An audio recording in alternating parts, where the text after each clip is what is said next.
Alright guys, so if you dropped your AirPods into water and now you're afraid that they're not gonna work or there are gonna be some issues with the sound, what you will need to do is to use the vibrating sound that I will provide in this video later on. But first of all, if you're using the Pro version, just make sure to remove these rubber buds, right? Just take them off like that on one, the second one as well.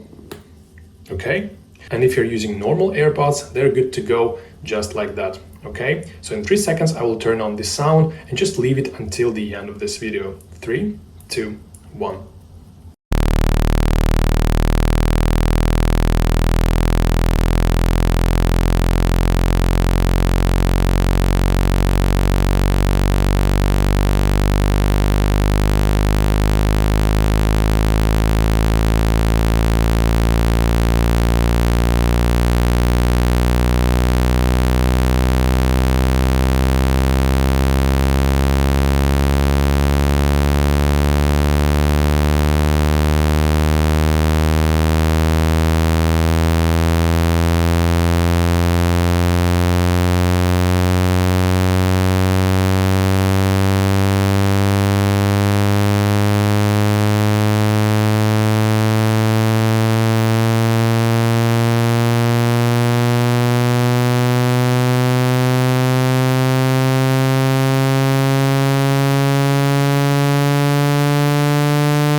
Alright guys, so now just leave your AirPods to dry up for around 2 hours and then check if the sound works as it should. If you found this video helpful, please like this video and subscribe to the channel.